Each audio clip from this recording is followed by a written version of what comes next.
So what happened here is that sometimes this knob will, sometimes the back of the timer of this knob here, this plastic tab right here, will break.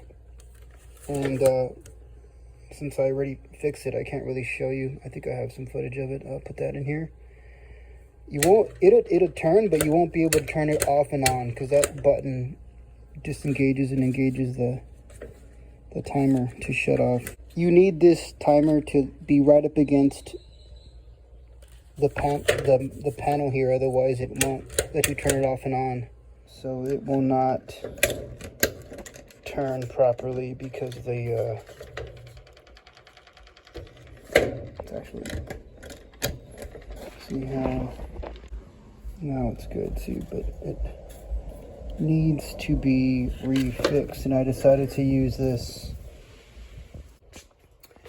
So this one, I think this is like a 2007 General Electric washer. And if you have the same type of washer, the model number is right here, and it's all faded, so the model number is right here. And you might have a similar problem, and if you do, I just gave you a little solution to try to fix this. Let's see what I can do here. Also, one thing about these GE washers is that when you open up, you unscrew. There's a screw here, a screw here, a screw here, a screw there, and there. So there's 1, 2, 3, 4, 5 screws. What you tend to feel like is that this doesn't have any give, so you really can't reach the part in here that you need to fix. So you can just, this comes off really easily. You pull it out to the right and it opens up.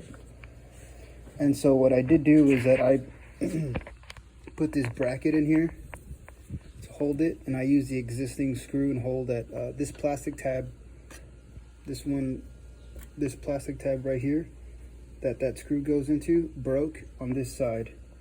So you see how it's broken no longer there. So then I just got another screw, a self-tapping metal screw, pops out on that side. Looks a little bit not super great, but it'll hold it. And instead of gluing it, which does work, but it worked for a few months, but it didn't stay long. I used the JB Weld plastic bonding, and it dries pretty quickly. It worked really good. You can get this at Lowe's or Home Depot, and that was a good fix, but it was temporary. Like I said, only lasted for a little bit. So I went and bought 10 feet of this I don't know exactly what it's called. We'll check that out. I'll put the link in the description for what this is called.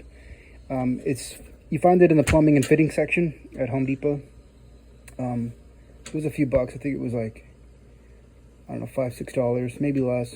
And it comes in a little, it's just in a clear baggie. You'll find that, and that seems like a pretty good solution. So now this part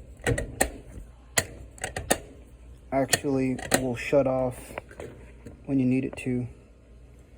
So I'll go ahead and test it out.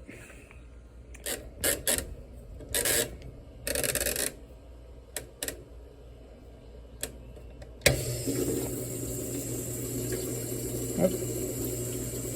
That'll work. So it looks like that's working really well. So I hope that helps anybody with this issue. It's a pretty good long-term solution to that issue. And then, you know, you can always replace this timer if it goes out and just unscrew those screws. And you're good to go. And you got your GE washer.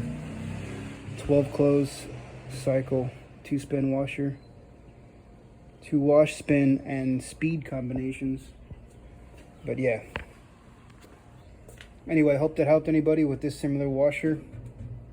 In the link in the description, I'll go ahead and put the manual to this that I found on GE's website that can actually give you the model number, but I'll include the model number in the description. That way it's just easier, because you can go on YouTube and look up anything and it's almost, you know, you're playing like, you're searching everywhere to find what you need particular to fix. So hopefully this video will make it easier for people to figure out, you know, DIY solutions to this little repair here.